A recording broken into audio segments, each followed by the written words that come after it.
must have been an angel by my side. Something heavenly led me to you.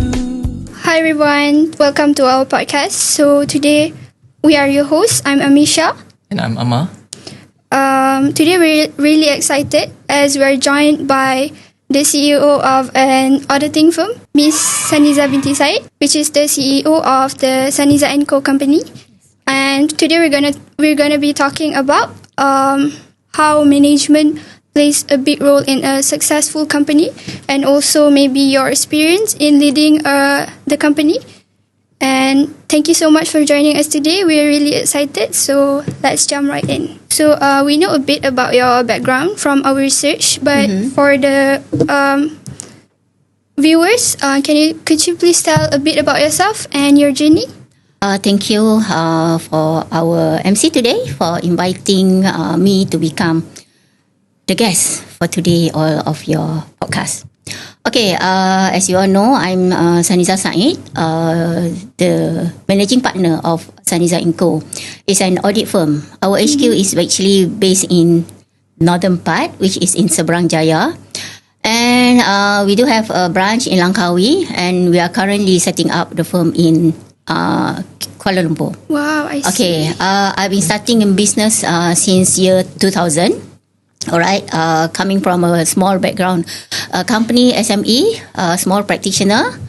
Along the journey, I start. So this is like 28 years in auditing line. That's a very long time. Yes, it's a very long time, and I think must be a lot of people is asking what is actually audit is actually keep me holding until 28 years, right? Yes, I wanted to. Oh, okay. Yeah. Okay, it's a long journey starting from a small firm. I think the passion itself, I see. the passion itself that makes me where am I today, and just for encouragement. Because coming from a small medium, I did participate like all of you in the college, right? In the uni, you all like having a Majlis Perwakilan Pelajar, same like us, Malaysian Institute Accountant. We do have a council member.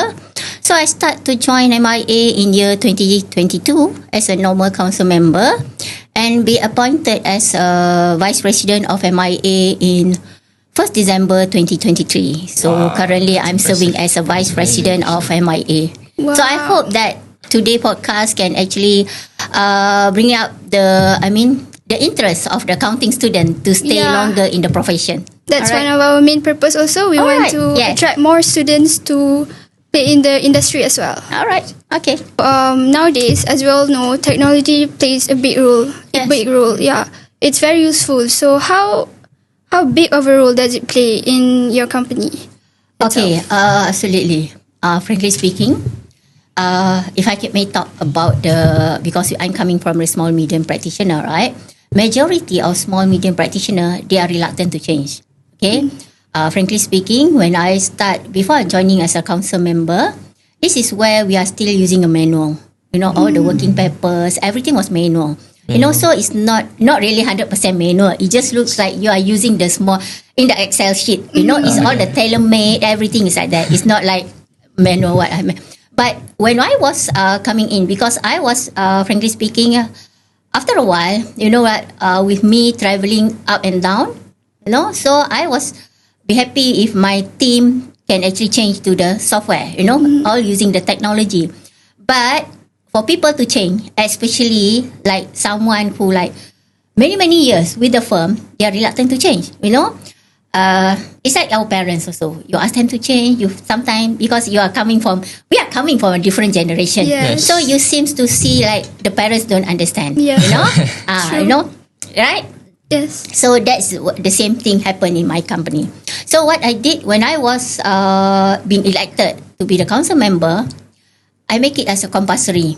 You have to change, because I won't be around to actually finalizing all the paper, all the report, signing off the report before they can finalize the audit. So I force them. Like it or not, you have to change. Yes, looking at the capacity of them when the first time that when we adopt all the technology, it's a bit slow because getting used to the new concept is a bit hard. everybody, not only the young generation, especially like The us. older Yes, the generation. older. All right. So, but I do always remind them, technology can actually help us to do everything faster. But as an accountant, as an auditor, we can't forget the human touch because Yes. the AI, Yeah. they can't actually giving you like an audit report. You just explain. Yes, they can actually explain to you from A to Z in detail, looking at the figures, but they don't have that human touch. So Yes. if you're talking, if I'm not mistaken, a few years back, when a lot of parents is talking about, they're talking about the accountants to be eliminated in the industry, Yeah, right? I feel like Because it's of gonna be the happening, technology. Replaced with Yes, Will to be be replaced by replaced. the Right? technology. Yeah, but that one to be replaced is actually on the clerical work, on the data entry, But frankly speaking, as a practitioner, when the technology came, we are actually quite happy. Handling people is something that very hard, So when with AI, with all the technology, it saves us a lot, Even though we have to invest more, but we don't have like a problem with people coming out with the MC, absent, resigning. All this kind of problem that is the normal in the practitioner. But to us, we can eliminate that. It's reduce some of our burden.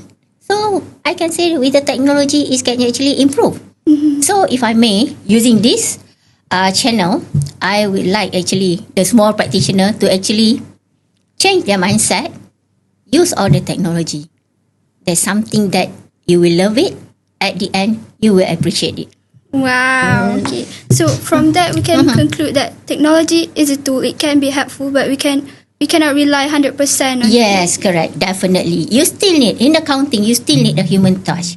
Because sometimes you cannot just use the AI to explain to you. It's just like they don't have the tone. They don't have like emotions, yes, the the emotional. You feelings. don't have the feeling. As a human, you must have the feeling. Yes. True. All right. So next So, question. back when COVID hit, COVID back in 2020 to 2022, Okay. is there any clients still come to the Synergy & Co or to you, and any like, I want to say it like Losing staff, losing clients, losing the income. yeah, losing income. Okay. I think everybody was in fact affected when during the COVID, when because we are not prepared for that, especially for the small medium, right? And then with my generation, we are not used all the tech. You start. That is where that you start to know Zoom, Microsoft Team, Webex, all that kind of. It takes some time for me also to actually familiar with all of them. But frankly speaking, during COVID, I know that a lot of my, the practitioner, doing the same thing with me, but they do lay off the staff. But Alhamdulillah, with Saniza Inco, I don't lay off the staff. In fact, I don't even cut their salary, to be frank. All right, salary. except As a except ball move. for As a ball move. their allowance. Okay, their allowance is actually we deferred after the COVID, but their basic salary we still pay. We are still paying with them. Only the statutory payment also been put aside. Because my mindset that time is actually their salary because to me, I just putting myself on their shoes, asking them to cut their salary. Yes, I know it's struggle for me. For all the practitioner, but to me, I say if I'm in their shoes, having all the commitments, even though there is a like, what we call that, they give you like a 6 month, like you don't have to pay, but at the end you still have to pay the interest more. So to me, it's like, if I was giving by my boss doing that, I won't be happy. So I don't want the team to be happy, even though that times staff is actually quite suffering. But to me, as long as we can manage to pay their basic is good enough. So I defer the statutory payment, which is EPF also, and also their allowance only after COVID. But 6 months after the COVID, we settle everything. Do you believe that every staff you can use the same approach to lead, or these staffs have a different approach? This staff have a different approach to manage your staff. Do you get what I'm saying? Definitely. Approach actually when you manage people is the most important part. And it's the most difficult part, frankly speaking, because my business is dealing with human, Dealing with people. feelings, senior level, different approach. Junior level, different approach, So you should, but for me, I think throughout the years in the business, I think earlier stage, yes, frankly speaking, a lot of stuff will be saying like, especially when the internship students, when we promote the rumors. I mean, the always that I heard is that, oh, we don't want to join Saniza Inco, Puan Saniza Garang. That kind of statement, that kind of statement. The client also tell me, I'm something like Mark Thierry. Because to me, it's that, I don't fear, because it's just like, to me, what is, you need to do, that is my principle, You're firm. Yes, I'm firm with all my decision, because to me, there is no like hanky-panky in your work, in your study, So to me, there is no technique that actually I can share about how to actually manage people, because it takes years of experience for you to actually read the people body language, So only that then you can do. But along the journey, a lot of things that you will learn, looking at the students, looking at the staff coming in, you can actually learn.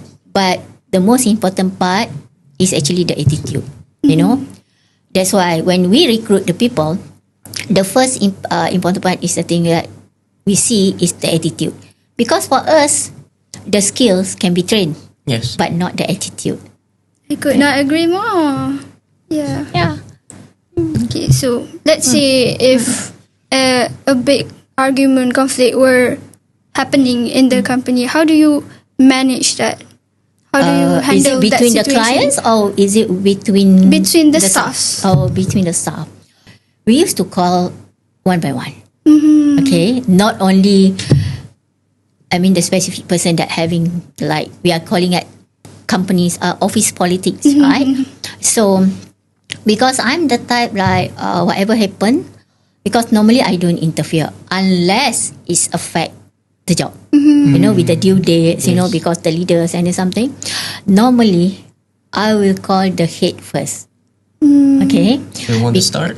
Yeah, normally we call the most senior Most senior, first. The most senior first, right? Before we call the junior, but because that's how the responsibility goes, So, like me, after me, myself, we do have the audit director. So, before other person being called up, this audit director will be called up first. So, normally what she did is she will explain whatever the scenario it is. Then only we call separately before we call like a small group discussion. Me, myself, my audit director with the related parties. Has it happened before? A few times. So now, when handling the staff, I will pass it to my audit director. You won't interfere. Yeah, I will interfere unless that the audit director saying that, okay, Puan, I need your help on this. Then only I call up. But normally, I will ask the question first. Are you willing to lose the staff? In your industries, who's the biggest competitors? Like the one you fear or like making yourself very want to be up there as well? Okay. One of the reason why I compete to become the council member, because to become council member, there's a different channel to do that. So like me, we go through the election. So the most that people, I mean, a lot of accountants saying that the small medium practitioner, especially, we can't be in the council member. It's always the big four. Yes. PwC, EY, KPMG, Deloitte, and then what now, Baker Tilly, that kind of, they're always saying that this is among the big 10 of the audit firm, you can't beat them. So for me, it's just like the confidence. I know that's the reason why I coming in, and until now also. But I don't really see all the practitioner as competitor. Maybe To as a motivation. Yeah, because to me, it's actually that we have to collaborate, Yeah, because you have can't to do collaborate. everything on your own. Yes. We might be good in one area, but we do have to have another support in another area. So instead of we are looking other in the same industry as a competitor, why don't we make it like collaboration? Yeah, You know, collaboration. yes, Betul. we have to collab because like now, because like people saying, if you want to go fast, you go alone, correct? But if you want to go far, you have to bring a team together with you. So that's why I don't really believe that in the same industry we compete each other. What to me is actually we have to blend in. You know, we have to work together, Work together. go be a together. team. Yes, to be a team. Be a team. Okay. Yeah. All right. It's a very fact. So, how do you measure success in your firm? Like, do you have certain KPIs or targets you look at? Okay. I think that one is can only evaluate after I no longer in the world. Okay, but my target is this, you know. But I want that if one day if I'm not around, I want that the firm to be remembered because of the value. You know, when people saying that this is the firm that actually teach me how to value my business. That is all my. I can say my personal target. So, but I can only see that maybe after when I'm not around. But I will be happy. But when I'm no longer around, whether in this world or in the industry, but people will always say, this is the firm that having all the value to uphold your business. So that was my target. That's admirable. Oh, Yeah. thank you. Very much. So, I think we can ask the last question. Yep. Sure. In your company, is there many rules that what you can do and what you cannot do in the company itself? Okay, because we are focusing about the audit. All right. So as an auditor, we have the rules and regulation. Okay, if you are an auditor acting for a company, you can't do the accounts. You can't do the company secretary for the same industry. That is wrong. You know, Okay. It's prohibited by the law. Okay, you tak boleh. Okay, you can only, but you can offer all the services except to a different type of clients. You know, so that's why the auditor is always an auditor. So that's why if let's say I don't know because you are still a first year student, right? Yes. So but normally along the journey is something like accounting student is like they're having like their own colony. You know, Clone, they don't have like they don't mix around with like students from They MESCOM. limit themselves. You know, but people are always like that. Budak accounting, tak payahlah mix. You know, seems like we are the type of very boring person. You know, Yes.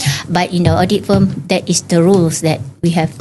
You know, so Follow. that's why people, the young generation, like all of you, always saying that accountant's profession is not sexy anymore.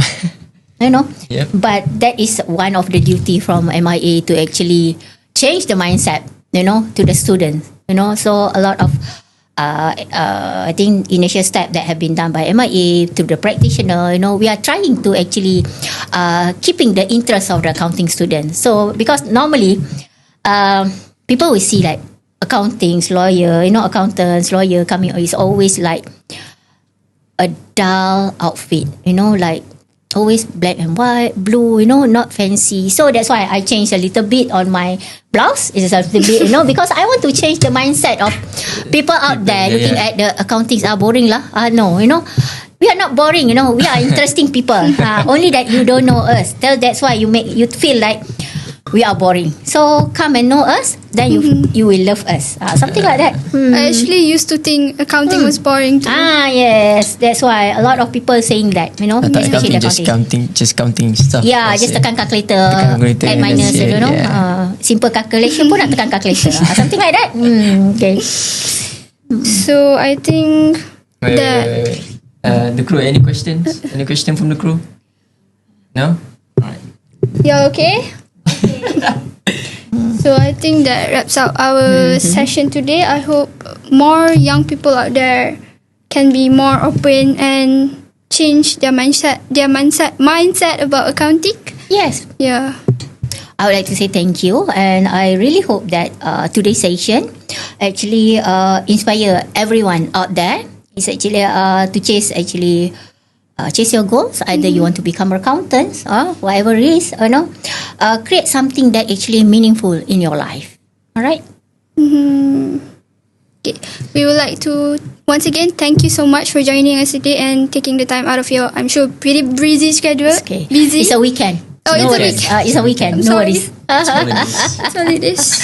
It's holidays. No worries. I will be glad also to be invited today so that I can actually maybe encourage the accounting students out there to become one of the accountants. Amin. Amin. Amin. Inshallah. Amin. Thank you so much for tuning in today. We'll see you in the next time. Bye. Bye. I'm sure we're taller in another dimension. You say we're small and not worth the mention. You're tired.